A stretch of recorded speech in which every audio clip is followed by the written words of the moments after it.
FIFA has officially broken the sport, and what just happened in Toronto is the most scandalous automated robbery of the 2026 World Cup. The legendary Luka Modric is heading home in tears. His international career ended not by footballing brilliance, but by an invisible sensor inside a piece of plastic. We were in the 103rd minute of an absolute knockout thriller. Portugal was hanging on to a 2-2-1 lead. Croatia launched one final desperate attack. Ivan Pereric whipped a magnificent cross into the penalty area. Igor Matanovic rose up to challenge. The ball flew past him, and Mario Pasalic gathered the ball to help feed Jusko, who smashed home the equaliser. The stadium exploded. Croatia had conjured a miracle at the absolute death of the match. But behind the scenes, the bureaucratic machine was already hunting for a crime. Referee Espen Eskos was directed to the monitor because of technology embedded inside the match ball. This chip tracks 500 readings per second, and a single spike on a graphic convinced the V-room that Matanovic made contact. Because Pasalic was standing past the defensive line at that exact frame, the goal was completely erased. But look closer, because there are massive holes in this data. There are dozens of broadcast cameras inside that stadium tracking the action. So why did the production crew only show two restricted angles? If the technology is so hypersensitive, why did the sensor fail to show a second spike when the ball slammed directly into Portuguese defender Renato Veiga seconds later? The ball clearly strikes Veiga's head and back on the video track. If the microchip operates perfectly, it forces a massive question. Where are the two spikes on the timeline? The reality becomes even crazier when you look at the actual rules regarding this contact. Matanovic himself stated after the match that the ball might have merely brushed his hair. But if you look at the official regulations, FIFA's own documentation explicitly dictates that hair is only considered part of the body if it clearly affects the movement or trajectory of the ball. The slow-motion video proves the ball's trajectory never changed. The flight of the cross stayed perfectly consistent. By FIFA's own written protocol, this microscopic graze cannot legally trigger an offside offense. Think about the absolute breakdown of logic here. If the microchip data is treated as automated and absolute, why was the referee even called to review the monitor?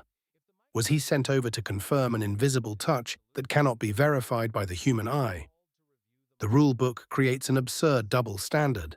A microscopic touch from a teammate causes an immediate offside, but a clear physical block from an opposing defender gets dismissed as an accidental deflection. Pundits claimed Veiga was ducking to avoid the ball, but a world-class defender ducking away from a cross inside his own 6-YD box makes zero sense. He clearly tried to head the ball, missed the timing, and it struck his back. That is a deliberate play which completely resets the offside phase. By bailing out a defender who made a catastrophic mistake, the integrity of this entire tournament completely collapses. A marquee matchup between Spain and Portugal drives massive global viewership and corporate ad revenue compared to Spain playing against Croatia. When officials hide behind unverified data loops, it directly exposes how VAR can be used to engineer the exact matchups the establishment wants to see. To realize how deeply tragic this ending is, you have to look at how heroic Croatia actually was on the pitch. Portugal completely owned the first half with sharp, intense movement from Bruno Fernandes and Nuno Mendes.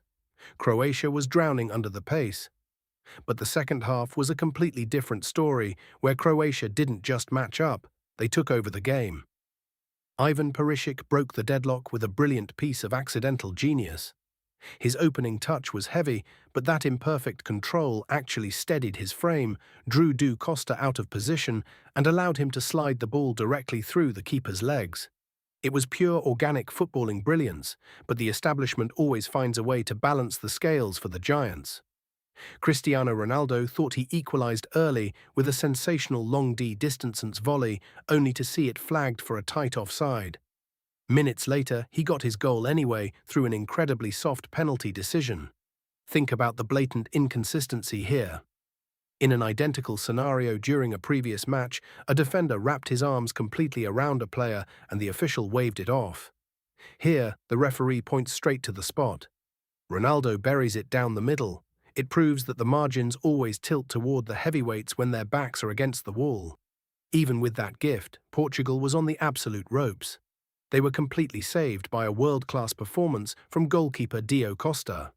He pulled off 3 massive saves to keep his team alive, including a spectacular fingertip stop that tipped a fierce Mateo Kovacic strike directly onto the post.